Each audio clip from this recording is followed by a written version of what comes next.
But this fear of death is absolutely core. You know, the great English poet T.S.Elliot used to say that only those who are willing to go too far can find out how far they can go. Mm.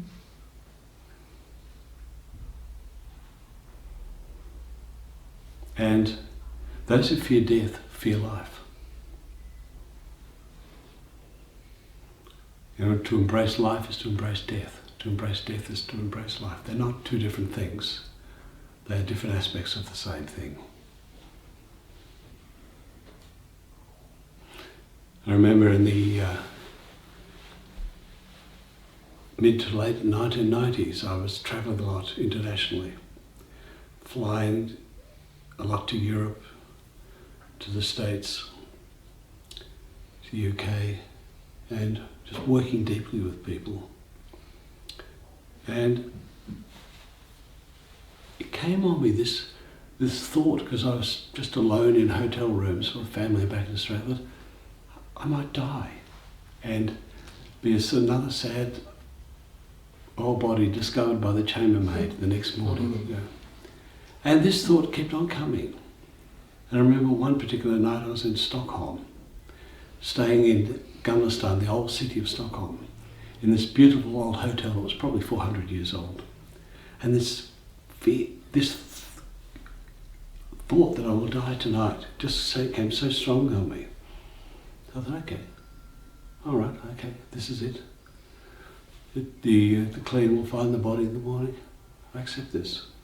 And I just lay down and I just died.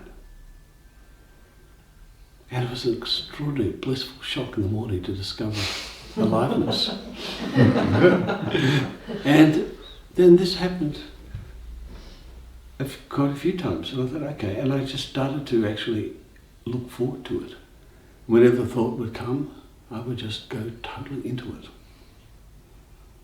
And travelling, particularly flying so much, I think in '98 I went to just Melbourne to Stockholm 12 times. And just spending so much time in aeroplanes, statistically you come across so many near misses, you know, injuries, stopping, incredibly violent storms, bumpy, mad landings, undercarriages, all sorts of strange things happen. And there were various times when suddenly this incredibly thick fear would pulsate through the cabin as collectively everyone was just traumatized, we're about to die. And of course for me that would be, okay, dying's about to happen, that's okay.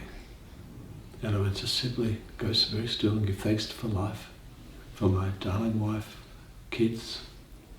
There'd be twinges of sadness that I couldn't see them grow up, but I was totally accepting the moment. Okay, this is it, that's okay. I'm at one with this. And such a gift. Because embracing death is the key to life. There's a beautiful traditional Irish saying that every man and every woman has a demon that follows them their whole life. And it's just over the shoulder, you could feel it, it's palpable. And it follows you until that moment when you turn and face it directly and look it straight in the eye. And then it disappears forever.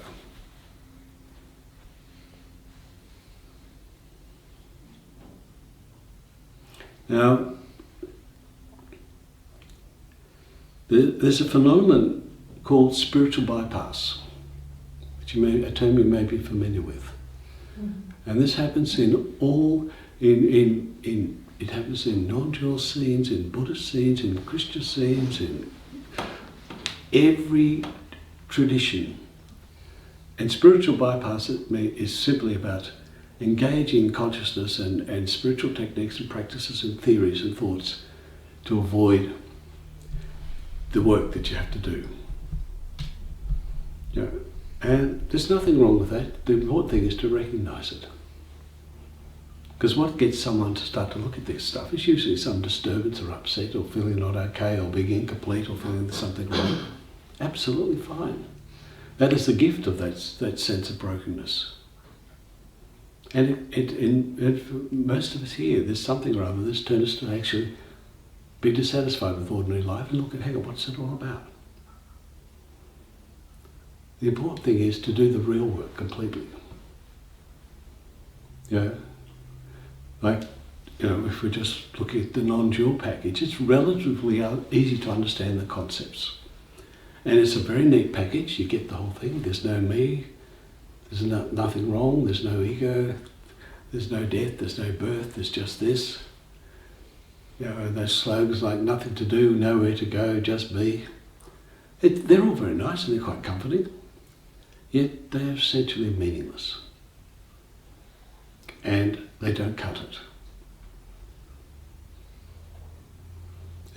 Conceptual understanding is fine, it's actually quite useful, yet it's not a substitute for simply being present to what is.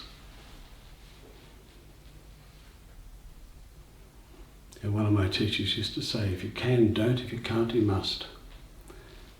Look at what's in the way, what's obscuring clarity, and see through it. Those fears, those uncertainties, those doubts are windows, openings into eternity. So rather than hanging on to slogans and concepts and ideas to attempt to feel good or get high, simply just be present to everything as it is. Go where you fear. Embrace what you want to avoid.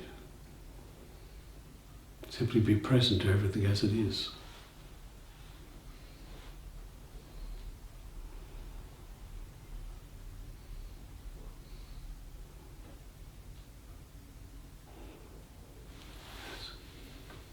I think it was early 90s when we met Yuji, and he just said, forget all this stuff. Everyone gets enlightened. It often happens just a moment before you die. Just go and engage life. It's incredibly useful advice. Because the seeking machinery was what was getting in the way.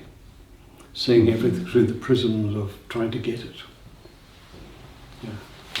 Like kids in the back seat of the car, are we there yet?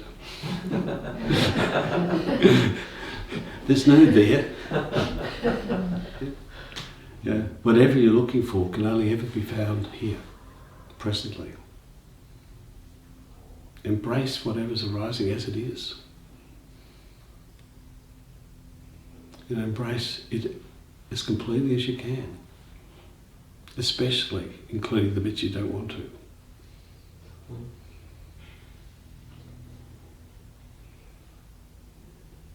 There's such a simplicity in this, where the heart of it is about letting go, simply being present to what is.